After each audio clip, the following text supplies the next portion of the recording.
Hello friends, welcome to Dhana's tips. இன்றைக்கி நம்ம carrot, beans, முட்டைக்கோஸ் இது மூணுத்தையும் வச்சு நேஷ்னல் பொரியல் எப்படி பண்ணுறதுன்னு பார்க்கலாம்.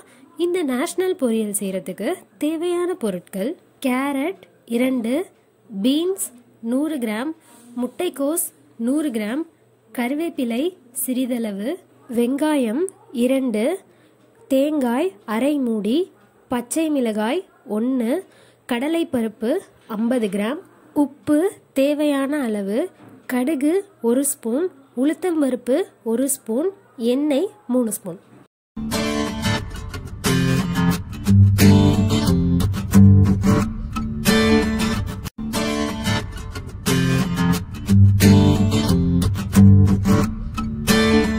தேங்காவை துருவி வச்சுக்கலாம். கேரட், பீன்ஸ், முட்டைக்கோஸ், வெங்காயம், பச்சை மிளகாய், கருவேப்பிலை எல்லாத்தையுமே இந்த மாதிரி சின்ன சின்னதாக கட் பண்ணி எடுத்து வச்சுக்கலாம். கடலைப்பருப்பை அரை மணி நேரம் தண்ணியில் ஊற வச்சு எடுத்துக்கலாம். இப்போ கடலைப்பருப்பு, பீன்ஸ், கேரட், முட்டைக்கோஸ் இது 4த்தையுமே இட்லி பானையில் வச்சு தண்ணி தெளித்து நம்ம வேக வச்சு எடுக்க போகிறோம். இந்த மாதிரி தண்ணி தெளித்து இட்லி பானையில் வேக வைக்கிறதுனால அந்த காயோட சத்து எதுவுமே போகாது.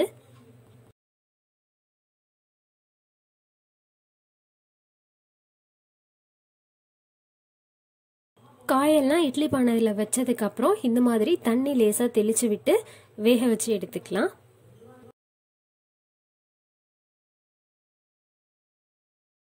காய் வெந்துருச்சு. இதை வேறு ஒரு பிளேட்டில் வச்சு ஆற வச்சு எடுத்துக்கலாம். காயெல்லாம் வைக்க எனக்கு இடம் பத்தாததுனால நான் திருப்பியும் 2வது ரவுண்டுக்கு வேக வச்சு எடுத்துக்கிறேன்.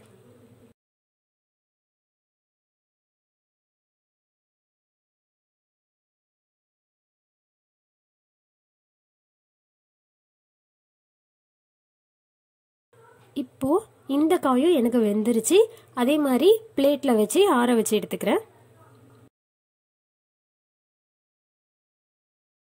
காய் நல்லா ஆறுனதுக்கப்புறம் அதை ஒரு பவுலில் வச்சு நமக்கு தேவையான அளவு உப்பு சேர்த்துட்டு கலந்து விட்டுக்கலாம். கலந்து விட்டுட்டு அந்த உப்பு சேரணுங்கிறதுக்காக ஒரு 10 நிமிஷம் தனியாக வச்சிடலாம். கடாயில் 3 ஸ்பூன் எண்ணெய் விட்டுக்கலாம். எண்ணெய் நல்லா காஞ்சதுக்கப்புறம் கடுகு, உளுத்தம்பருப்பு, பச்சை மிளகாய், வெங்காயம், கருவேப்பிலை எல்லாத்தையும் சேர்த்துட்டு வதக்கிக்கலாம்.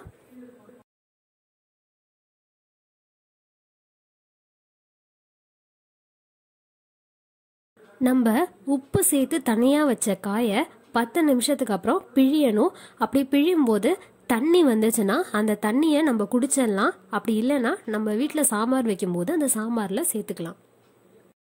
வதக்கி முடிச்சாச்சு. இப்போ இதில் நம்ம பிழிஞ்சு எடுத்த காய்களை சேர்த்துடலாம். சேர்த்துட்டு நல்லா கலந்து விட்டுக்கலாம்.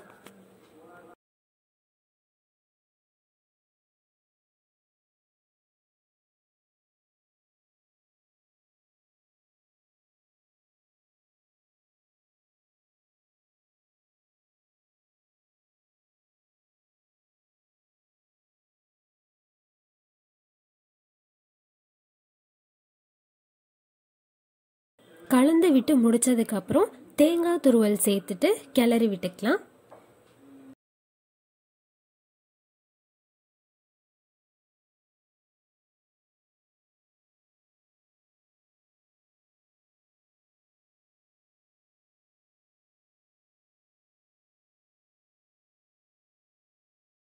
தேங்காய் துருவலை கிளறி விட்டதுக்கப்புறம் அடுப்பில் இருந்து இறக்கிடலாம். நம்ம கேரட், பீன்ஸ், முட்டைக்கோஸ்னு 3 காய்கள் பயன்படுத்தியிருக்கோம். ஆரஞ்சு, ஒயிட், க்ரீன் இந்த கலரில் இருக்கிறதுனால இதை நேஷ்னல் பொரியல் அப்படின்னு சொல்கிறோம்.